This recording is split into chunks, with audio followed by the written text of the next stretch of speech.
parler de la critique d'art et surtout de la critique d'art à partir d'un regard caribéen. Comment la Caraïbe se situe dans ce processus de la création artistique et surtout la mise en valeur de la critique d'art comme un instrument essentiel pour trouver quelque chose qui est fondamental pour les arts visuels, pour les arts en général, mais on va parler surtout des arts visuels, que c'est la recherche d'une relation. Et une esthétique de la relation qui mise en contact, qui met en contact l'art, le créateur, le public, et où effectivement la critique d'art fonctionne aussi comme une médiatrice, comme un médiateur dans ce contexte. Je vais, comme je disais, je vais tracer certaines pistes. Je voudrais bien vous écouter et essayer de discuter justement quelques points. Et je vais me centrer sur trois axes. D'abord, quelle critique d'art? De quoi on parle quand on dit critique d'art? Quelle critique d'art pour la Caraïbe?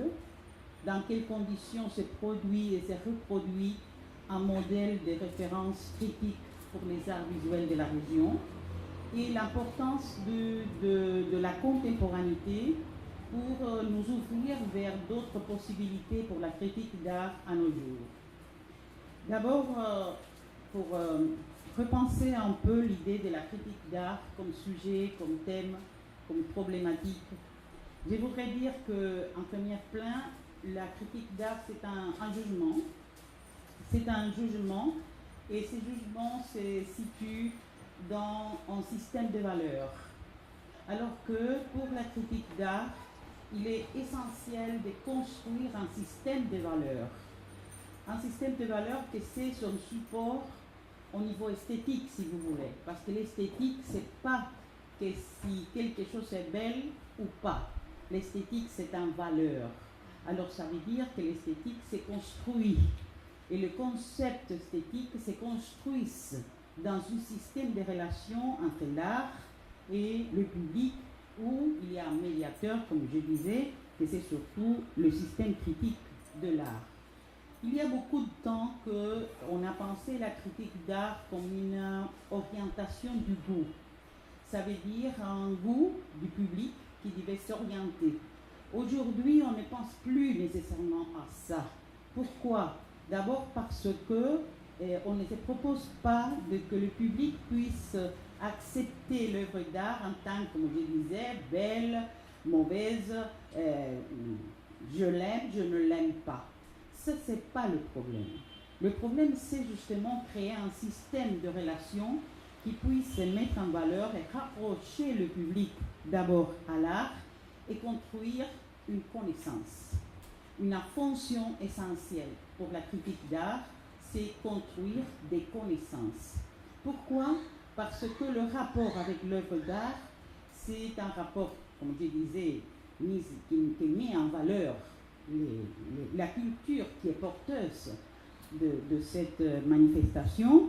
Et évidemment, ça veut dire que c'est plus important le savoir qui supporte la critique d'art et la manière dont elle construit une connaissance que cette idée de « il me plaît, il ne me plaît pas ». Il faut la dépasser complètement. Ça veut dire que la critique d'art porte une signification très importante au niveau de l'engagement critique. Alors un critique d'art, ce n'est pas quelqu'un qui peut regarder sans prendre position.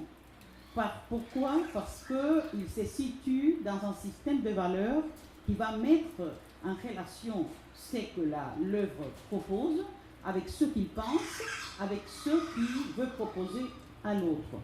Parce que, je reviens, c'est toujours un point de relation. Il faut construire des ponts, et dans ce cas. Et ces sortes de savoirs qui s'introduisent, qui existent dans la critique d'art, c'est, je dirais, un savoir qui s'élargit chaque fois plus à toutes les fonctions associées à la production artistique. Normalement, on pense qu'un critique d'art, c'est quelqu'un qui écrit sur l'art. Ça veut dire un porteur d'un savoir, d'une connaissance qui est mis sur texte. Ça, c'est une erreur. Par exemple, quelqu'un qui gère une institution artistique ne peut pas construire une politique de direction artistique pour une institution sans une fonction critique dans son travail. Un galériste qui décide qu'il va mettre cette œuvre et pas une autre, ou qui va mettre un artiste et pas une autre, est en train de faire un choix critique. Ça veut dire que la critique d'art, ce n'est pas un exercice limité à la fonction d'écrire des textes sur l'art. Ça va plus long, c'est plus large, c'est une fonction qui est développée dans différentes expressions de responsabilité qui portent surtout dans les institutions et bien sûr dans les écoles. On ne peut pas imaginer un professeur d'art qui n'exerce pas la critique d'art systématiquement. C'est pas possible. Alors c'est quelque chose que nous devons supérer dans le sens de penser que la critique d'art c'est un exercice fixé dans l'idée de l'existence d'un texte qui est le support de cet exercice. Alors il y a, je répète, beaucoup de fonctions associées à la production artistique où on trouve une fonction critique essentielle et qu'il faut exiger quand même pour arriver à avoir une vision critique plus large dans ce sens. Je crois qu'un autre aspect, à mon avis, très important de la critique d'art, c'est la réévaluation du passé. Nous en avons besoin constamment de réévaluer ce qui s'est écrit sur l'art de nos pays ou l'art de la Caraïbe. Et cette réévaluation du passé, c'est aussi une mise en valeur du présent qui se pose des questions sur la manière dont le passé a été représenté, a été écrit, a été valorisé ou pas dans les notions critiques précédentes. Et en même temps, c'est une manière de construire des valeurs pour l'avenir. On a une grande responsabilité, nous, qui nous occupons de ce genre de sujet en ce moment, et c'est comment construire un avenir plus basé dans une vision critique de l'art qui puisse élargir notre manière de nous approximer, nous approcher à la création artistique. Évidemment, la critique d'art fait des contributions essentielles pour la réception de l'œuvre. Et il y a dans ce côté, par exemple, tout un travail de chronique d'art qui font surtout les journalistes, et c'est fondamental pour la diffusion, pour la compréhension et pour élargir les possibilités d'accéder à l'œuvre d'art.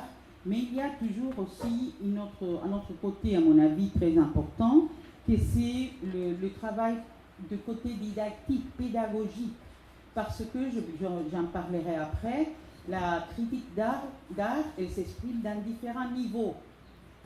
Et il n'y a pas un niveau supérieur ou inférieur. Ce n'est pas un problème de ça. C'est un problème de qualité d'expression. C'est un problème de trouver la diversité pour arriver à une contribution le plus large possible vers les différents publics. Alors que cette vision de contribution à la réception, c'est une clé fondamentale pour la critique d'art. Quand on pense à la critique d'art, on pense effectivement à une mission, à une contribution, comme je disais, qui doit proposer aussi un débat critique. Ça veut dire qu'on ne peut pas imaginer la critique d'art forcément fermée dans soi-même. La critique d'art évolue en tant qu'évolue l'art, que c'est son objet critique. Et l'art, c'est justement un processus en permanence de changement, d'évolution. Alors que ce débat critique, c'est fondamental parce que la critique d'art a des supports essentiels dans la théorie de l'art, dans la philosophie de l'art et surtout dans l'histoire de l'art. Alors il y a un triangle, si vous voulez, très important entre les aspects théoriques, des supports philosophiques et en même temps les expressions historiques qui sont demandées à l'historien d'art et surtout à qui pratique systématiquement la critique d'art comme des instruments, comme des éléments essentiels, des supports pour son travail. Je veux remarquer que la critique d'art porte une dimension culturelle très importante.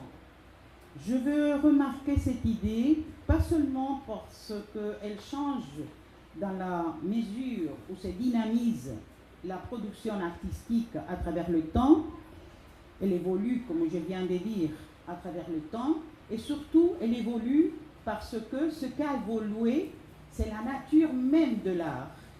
On ne peut pas imaginer une logique de la critique d'art, une logique à l'intérieur de la critique d'art, qui ne prend pas en compte la nature de quelle sorte d'art tu parles, de quelle sorte d'art tu es en train de réfléchir, tu es en train d'écrire, tu es en train de mobiliser les idées.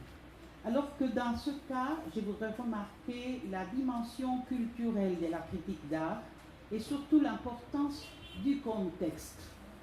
L'importance du contexte qui va contribuer énormément à mettre en valeur tous ces systèmes, tous ces éléments théoriques, philosophiques et historiques que le critique en particulier pourra utiliser pour développer ses idées et contribuer à la fonction idéologique, à la fonction politique de la critique d'art.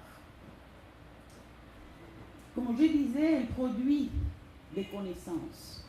Pourquoi la critique d'art produit des connaissances? Parce qu'il complète le sens de l'œuvre. Elle produit des nouvelles connaissances sur l'œuvre. Elle est capable de créer des enjeux pour l'interprétation, pour la connaissance et bien sûr pour la diffusion nécessaire à l'œuvre d'art. Il y a un conflit très très important pour la critique d'art, surtout pour la critique d'art visuel. Et ce conflit devient d'une apparente contradiction. C'est le déplacement symbolique qui s'est produit d'un langage à autre. Le visuel, comme le dit déjà le mot, s'exprime par des formes. C'est la couleur, c'est la forme, c'est les éléments de la composition, c'est les structures visuelles qui parlent. Mais le problème, c'est qu'au moment de déplacer symboliquement ces images à l'écriture, vous déplacez symboliquement le visuel à travers la parole, à travers le texte écrit. Ça, c'est un des conflits les plus intéressants pour qui veut exercer ou pratique la critique d'art. Ça veut dire, il y a un besoin, si vous voulez. Et ce besoin, c'est comment se constituer dans un langage capable de traduire, d'exprimer le sens de ce qui visuellement se voit dans l'œuvre ou les œuvres. Normalement, ça produit quelque chose de très intéressant, que c'est un déplacement du visuel en langage où il y a l'essentiellement évidence de le côté, disons, philologique. Mes étudiants me demandent toujours pourquoi, si nous étudions l'histoire de l'art, nous ne sommes pas avec les artistes. Nous ne sommes pas dans l'Institut supérieur d'art, avec les créateurs. Pourquoi nous sommes dans une faculté des arts et lettres?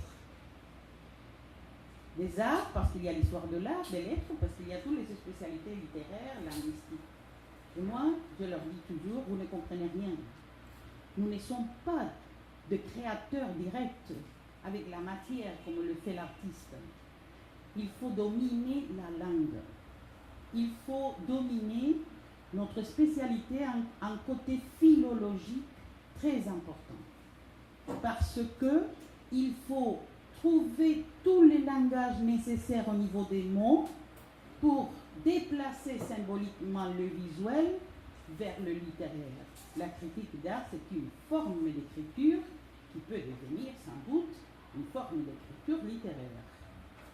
Il faut tout le temps travailler avec des images littéraires. Par exemple, vous devez dominer la métaphore, l'allégorie, la métonymie. Pourquoi? Parce que tout le temps, vous serez en train de faire des liens de communication entre deux langages différents. Et évidemment, vous avez besoin des éléments des figures littéraires pour pouvoir exprimer un mot, c'est que visuellement, vous êtes en train de regarder ou vous voulez contribuer à que les autres voient ou regardent. Ça, c'est un des points les plus difficiles, à mon avis, pour la critique d'art. Et pourquoi, par exemple, dans une spécialité comme l'histoire de l'art, c'est un travail d'atelier tout le temps.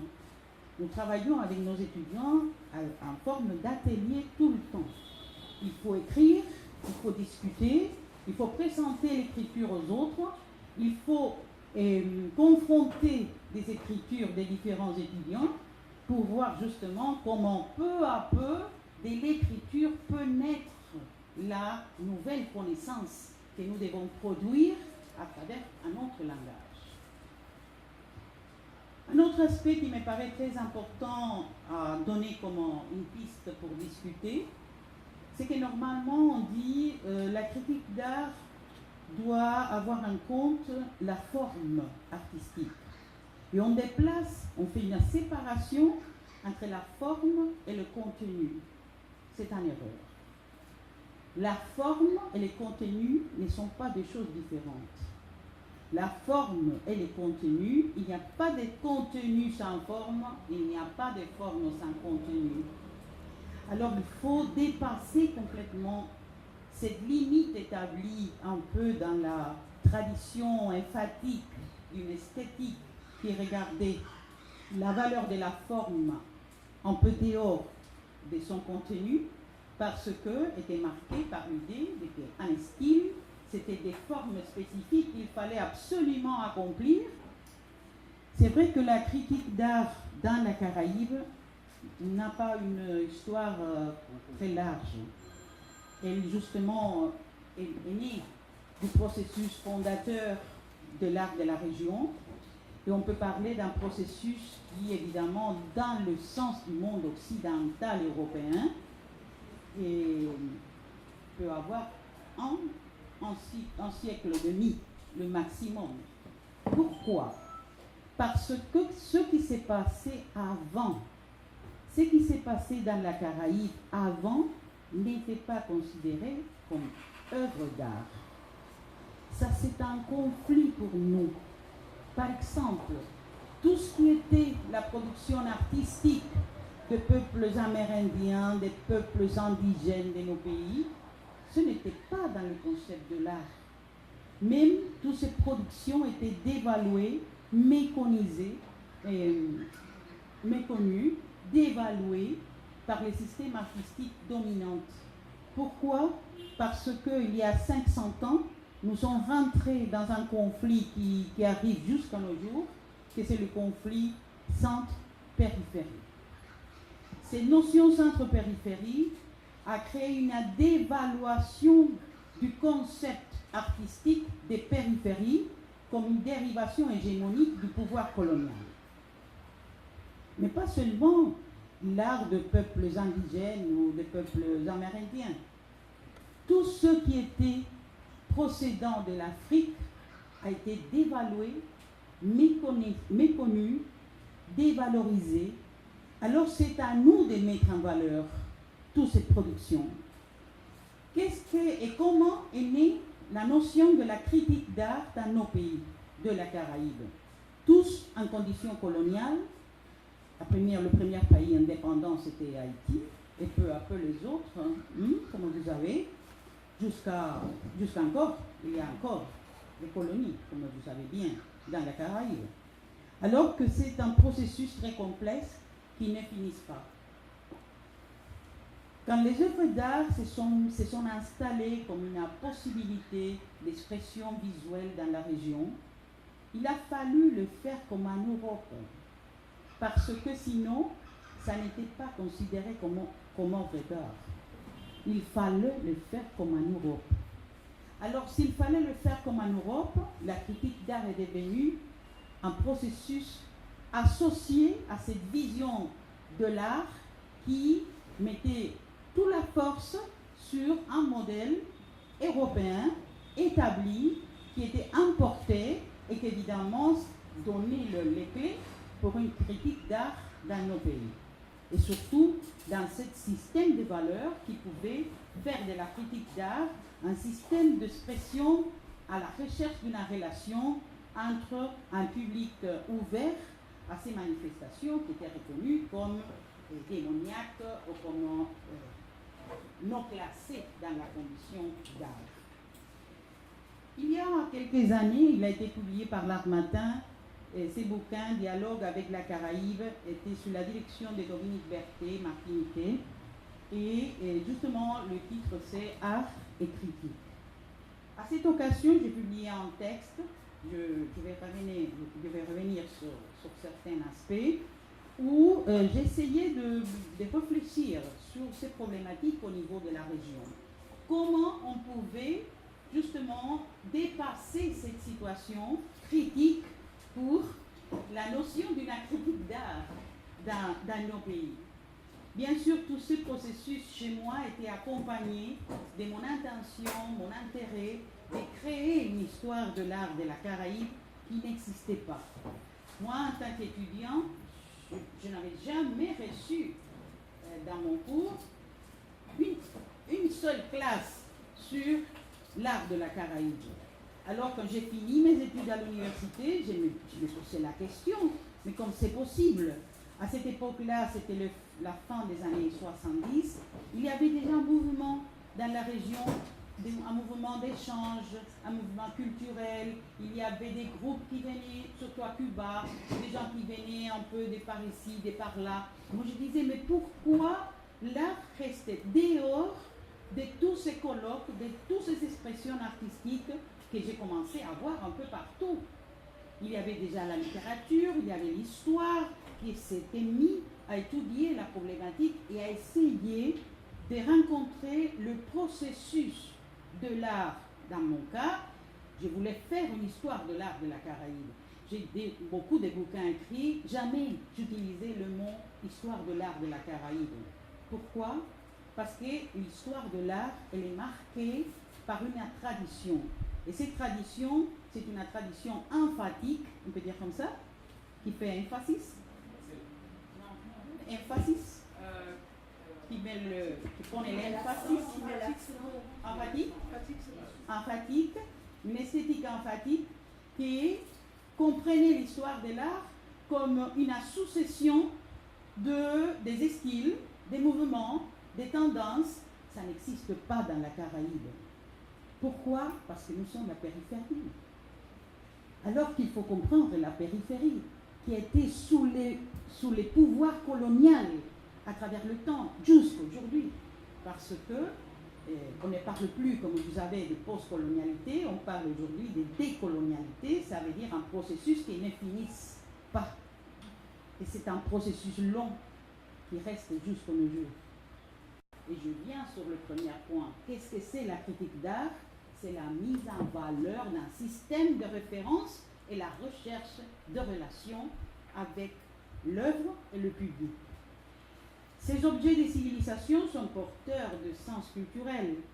Les œuvres d'art bidimensionnelles, d'accrochage, les pièces de salon ne peuvent être significatives du concept d'œuvre d'art dans la Caraïbe. Il faut l'élargir. On discutait un peu aujourd'hui comment classer les œuvres. On ne trouve pas le mot. Par moment, même Carlos, même nous, qui nous ont déjà un peu expérimenté dans toute cette affaire, c'est difficile. Pourquoi? Parce que ça ne rentre pas dans le classement des traditions européennes occidentales. Il faut accepter une nouvelle conscience des objets artistiques, des nouveaux codes qui élargissent le sens de la création artistique en révalorisant les sources originales et les fragments dispersés dans l'espace culturel caribéen. Cela signifie, pour la critique d'art, un nouveau regard. C'est ça qu'il nous faut, un nouveau regard qui exige de pénétrer l'objet à partir de ses références culturelles multiples. Il ne faut pas rester dans la forme. Il faut comprendre, comme je disais tout à l'heure, que la forme, c'est l'expression d'un contenu, et l'un et l'autre cohabitent dans l'œuvre d'art, et qu'évidemment, tout ça fait des références essentielles à des cultures multiples. Pour nous, Caribéens, c'est très compliqué. Il nous faut savoir trop de choses. Il nous faut connaître l'Afrique. Il nous faut connaître l'Europe. Il nous faut connaître les peuples originaux. Il nous faut connaître les Chinois. Il nous faut connaître les Indiens de l'Inde. Pourquoi? Parce que tous se sont mélangés ici. Et par moments, vous êtes en train d'étudier une pièce d'art à la Guadeloupe, elle vous appelle l'attention. Il y a une présence indienne de l'Inde très importante là-bas. Et vous ne pouvez pas la méconnaître. Et par moments, vous ne comprenez pas de quoi il s'agit, parce que vous ne savez pas qu'il y avait une présence indienne très importante à la Guadeloupe. Il faut nous multiplier et multiplier nos regards, nous ouvrir à une vision multiple de la culture. Je crois qu'il faut dépasser la notion de l'artiste en tant que génie d'atelier. Ce ne sont pas vraiment nos artistes. Nos artistes sont une autre chose. Dans la Caraïbe, l'artiste est à la fois un artisan, un chercheur, un magicien, un chaman. Tout à la fois, alors qu'il faut savoir un peu de tout ça. Il ne faut pas penser à une histoire de l'art classée dans la tradition occidentale. Il faut nous ouvrir à tout ce regard. Il peut aussi jouer des rôles, et c'est pourquoi le geste est très important, le gestuel essentiel. Vous voyez quelqu'un qui vous explique une œuvre d'art, et presque il danse. Il te dit, parce qu'ici tu vois, il y a quelque chose, il y a une gestualité qui accompagne le visuel, et c'est très important. Il y a beaucoup d'artistes silencieux qui donnent un son esthétique très particulier au quotidien. On a vu le travail de Chavannes, cette foule du quotidien dans la rue, c'est incroyable. Alors c'est une vision du quotidien et très riche. D'autre part, il faut mettre en valeur une production artistique pré-autonome qui coexiste chez nous avec l'autonomie de l'art. Vous avez enseigné que l'art commençait avec l'autonomie. C'est pas vrai. Il y a une pré-autonomie de l'art qui est très importante chez nous et qui a beaucoup contribué à donner la morphologie de l'art contemporain de la Caraïbe et de sa syntaxe. Il faut distinguer un nouveau récepteur de la critique d'art. Nous-mêmes, on écrit pour les autres. Il faut d'abord écrire pour nous-mêmes, pour notre genre, pour la compréhension culturelle de notre genre. Alors qu'il nous a fallu beaucoup de temps pour expliquer aux autres ce que nous sommes et construire l'espace critique de la différence de l'autre métropolitain. Il faut maintenant penser une critique d'art pour nous, Caribéens. Une critique qui dépasse la description. On ne peut pas être tout le temps à la découverte. Je dis, par exemple, si vous suiviez un peu le travail de Breton, il a découvert tout le temps, il a découvert à Frida, il a découvert à Hippolyte, il a découvert à Wilfred Olam, il les a mis tous ensemble dans son livre L'art et la peinture et le surréalisme, il a découvert. Alors, il faut dépasser la découverte. Mais pour la dépasser, il faut nous connaître d'abord à nous-mêmes, nos histoires croisées, une critique qui dépasse la description et l'explication et qui soit capable d'analyser, d'évaluer. Cela peut contribuer à l'appréciation de l'image artistique dans la Caraïbe, du dedans, dans un processus permanent de définition de qu'est-ce que c'est l'originalité chez nous. comment on peut la définir? Normalement, cette originalité dans l'histoire de l'art a été placée dans les mouvements de continuité et rupture entre les styles, les tendances, les mouvements. Qu'est-ce que c'était original? Ah bon, que, disons, le baroque a supéré, a changé les structures visuelles de la Renaissance. Et l'originalité était là. Bien sûr, ça répondait à des conditions particulières, historiques, etc., que je ne peux pas m'arrêter maintenant. Mais chez nous, où les changements des situations ne se font pas évidents de la même façon, c'est où l'originalité? Devient tout le monde original? Comment comprendre l'originalité? Ça, c'est un problème très intéressant à mon avis. Je dis qu'il faut comprendre l'art de la région comme le résultant d'une évolution multiculturelle. Comme carrefour du monde, la critique d'art dans la Caraïbe doit comprendre le sens historique de la formation culturelle de cette région. Comme il n'existe pas encore une tradition d'étude d'histoire de l'art dans la Caraïbe, ça c'est un grand problème. Il y a seulement 2 pays dans la région insulaire, mais je parle qui ont les spécialités d'histoire de l'art de la Caraïbe. Les plus anciennes de l'Amérique latine, c'est Argentine et Cuba. Les 2 premiers départements d'histoire de l'art créés en Amérique latine. Mais ce n'est pas la généralité, ce n'est pas la réalité des autres pays de la région. Alors que comment arriver à une information qui puisse contribuer à accompagner la richesse artistique que nous avons, dont les artistes montrent chaque jour des nouveautés impressionnantes, des manières de faire impressionnantes, mais comment donner une continuité à ça? Comment accompagner ces processus au niveau théorique, au niveau de la critique d'art? Il faut penser le rôle essentiel de la critique d'art comme conservatrice de la mémoire. Ça, c'est essentiel. Un mot qui s'écrit sur une expo, peut-être que ce n'est pas le mot que vous voudrez, mais c'est mémoire de cette expo. Et par moments, on n'a rien. Alors qu'il faut être conscient. Chaque fait artistique doit être accompagné de ce qui va contribuer à laisser une mémoire.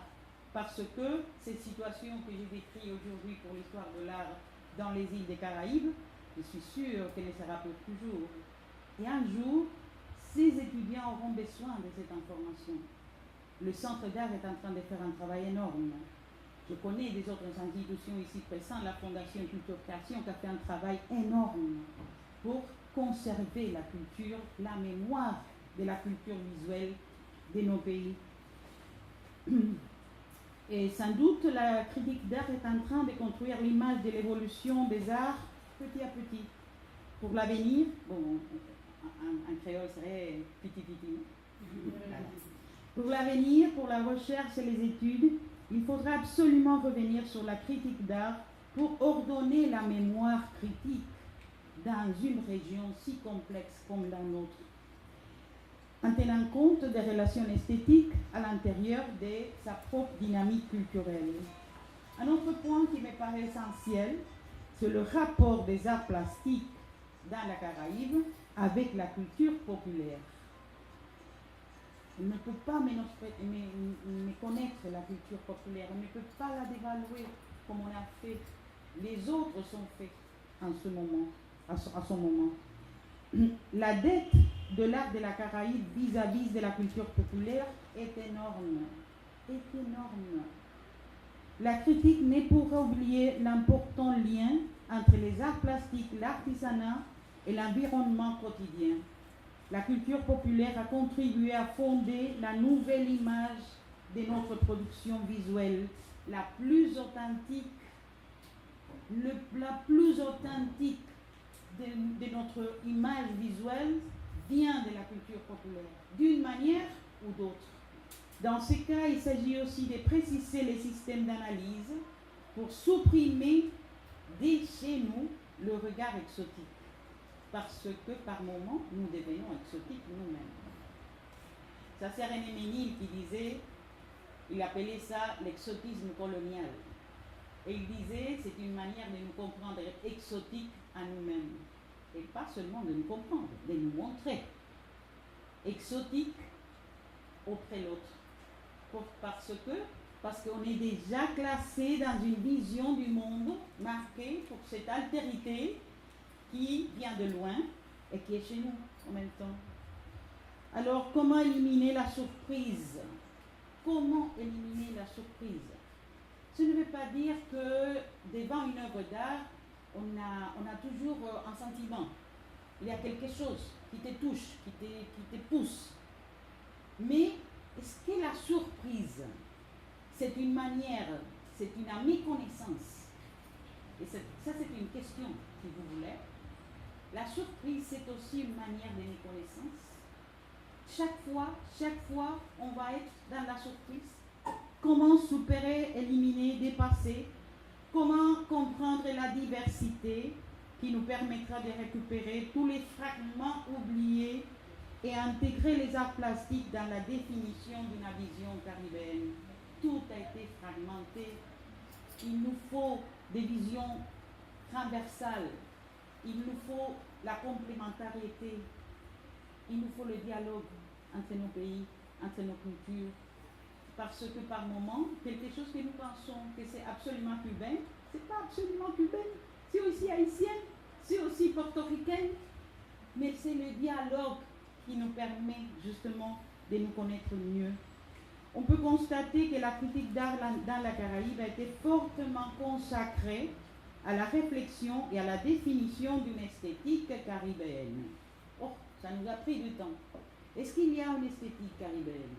Est-ce que l'esthétique caribéenne, comme elle peut se définir? Nous avons besoin d'une esthétique caribéenne. Est-ce qu'on peut avoir une esthétique caribéenne dans cette diversité de peuples, dans cette richesse de îles? En général, il s'agit d'une volonté d'autoreconnaissance qui veut se définir comme une manière d'être. Or, il est difficile de réduire ou d'enfermer l'esthétique caribéenne dans une classification précise. Surtout si l'on accepte l'idée que l'esthétique est un système de relations et de médiation culturelle, que l'esthétique est un système de valeurs et c'est un système de jugement et de mise en valeur. Elle n'est pas seulement une notion de beauté. Ça, il faut dépasser cette étape. Ce n'est pas une notion de beauté définie par des codes visuels fixés, car la notion de beauté change en fonction d'un contexte. Et ce qui peut être beau pour un Haïtien n'a rien à voir à être beau pour un Jamaïcain. Alors qu'il y a un contexte essentiellement qui aussi contribue à définir une idée de beauté, des relations sociales et culturelles. La critique d'art dans la Caraïbe parviendra à se constituer comme force contre l'hégémonisme et pourra revendiquer son identité caribéenne seulement si elle joue son rôle qui consiste à évaluer la profonde charge significative de la production artistique régionale dans la dynamique culturelle internationale et régionale. Ça veut dire qu'il faut absolument rentrer en même temps dans cette discussion. C'est pourquoi je me posais les questions, si avons-nous aujourd'hui la critique d'art qu'il nous faut? La critique d'art dans la Caraïbe joue-t-elle son rôle d'orientation de la production artistique et d'appréciation des arts dans nos pays? Quels sont ces instruments d'analyse? Les réponses à ces questions vont constituer les 3 points d'un triangle dont les extrémités sont l'histoire de l'art, la théorie de l'art, la pratique artistique. L'histoire de l'art qu'on appelait occidentale est un type de discours emphatique qui a conçu l'évolution de l'art au travers des styles de mouvements successifs. Cette conception a existé seulement dans un sens linéaire et a pensé l'histoire comme une suite et une continuité. Il faudra pré-occidentaliser l'histoire de l'art en reconstituant l'Occident, espace auquel nous appartenons. Nous sommes aussi occidentaux.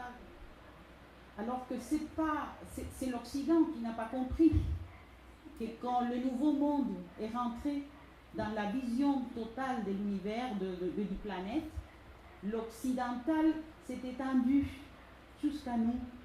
Alors que ce nouveau monde a été appelé comme ça seulement pour les gens qui ne le connaissaient pas. Parce que pour les gens qui étaient là, c'était son monde. Alors que, évidemment, c'est une reconstitution qu'il faut faire des valeurs symboliques. Le récit traditionnel de l'histoire de l'art occidental ne fonctionne pas dans notre contexte pluriel, hybride. Chez nous, il n'y a pas de succession des styles, ni des mouvements. Nous ne sommes même pas des créateurs des styles, disait Ticio Escobar. Nous sommes plutôt des consommateurs des styles. Et ça, c'est magnifique. Alors, il disait, Ticio Escobar, Wilfredo Lam, que c'est un paradigme sans doute dans l'art de la région, lui-même, il n'a pas créé une école, il n'a pas créé un style, alors qu'il a consommé tout ce qu'il a vu, tout ce qu'il a trouvé, il a refait, il a reconstitué dans un nouveau valeur. Alors que comment, pensons-nous, cette histoire de l'art, ça a pu s'écrire? Comment écrire cette histoire de l'art? Pas dans le sens du mouvement, pas dans le sens des styles. Quelle histoire de l'art? Et je crois que ça, c'est une problématique, pas seulement pour l'art, hein. Je crois que c'est aussi pour la littérature, c'est aussi pour d'autres mouvements artistiques importants de nos pays. La critique d'art devra pénétrer les secrets du processus de manipulation des codes mêlés pour parvenir à trouver le vrai sens des œuvres. L'œuvre devient une énigme à déchiffrer. Et il faut s'appuyer, surtout dans la culture, s'appuyer sur le mot de l'artiste est essentiel. Il faut les écouter. Il y a une critique d'art qui ne regarde pas l'œuvre, n'attend pas ce que dit l'artiste. Il faut les écouter. Il faut les écouter et c'est absolument important même pour discuter ce qu'ils disent ou même pour apprécier comment il a été capable de faire évident dans son travail sa démarche. Quel est le rapport de sa démarche avec justement ce qu'il propose? Ça n'est fini de la dichotomie. C'est fini la dichotomie forme-contenu dans l'analyse de l'œuvre d'art parce que la forme est aussi contenue. Pourquoi? Parce que la forme ne devient pas d'un style précédent. L'artiste va la chercher, va créer la forme pour exprimer ce qu'il veut justement exprimer. Par moments, la critique perd son temps à tenter de classer les œuvres, les artistes caribéens dans un style ou une tendance artistique.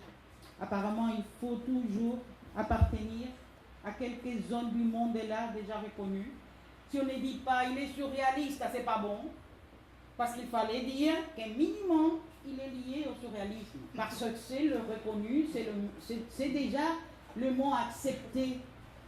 Alors que, oui, c'est vrai qu'on peut rire, mais c'est compliqué quand tu es devant la machine, hein, et tu sais qu'on va te lire peut-être dans n'importe où dans le monde. Comment tu peux introduire ces notions d'un surréalisme, par exemple, qui est un autre surréalisme? Et je crois qu'il faut revenir sur Carpentier, il faut revenir sur l'insolite, il faut revenir sur le réel merveilleux, qui en plus est né en Haïti. Haïti, c'est un pôle essentiel pour la compréhension de tout ça que je viens de dire. C'est juste ici, où nous sommes maintenant assis, qui est née une des problématiques les plus importantes pour la réflexion artistique de la région Caraïbe et de l'Amérique latine tout entière. Et c'est justement la problématique de la dénomination, des classements. Comment devant ce qui s'est passé au centre d'art, les gens qui regardaient, parce que le regard c'est fondamental, ne trouvaient pas comment appeler ça. Ils rencontraient des choses tout à fait nouvelles, des choses différentes. En ce cas, le minimum c'est dire, bon, on a découvert, comme a dit Breton, mais non, ils ont commencé quand même à classer. Et jusqu'aujourd'hui, ces problématiques se posent. C'est de l'art populaire, c'est de l'art naïf, c'est de la production telle qu'elle, c'est du surréalisme. Tout ça, c'est absolument sur la table. Même aujourd'hui, plus de 60 ans, je ne sais pas combien d'années après, alors que ces situations qui en plus se faisaient des dehors, parce que c'était les autres qui venaient classer, qui venaient justement à dire. Alors, il faudra comprendre la métaphore culturelle qui caractérise la région Caraïbe pour arriver à décodifier les messages. Les signes dans l'art de la Caraïbe font le va-et-vient pour se nourrir des nouveaux sens. La critique d'art doit entrer dans la dimension conceptuelle et dépasser surtout la surface.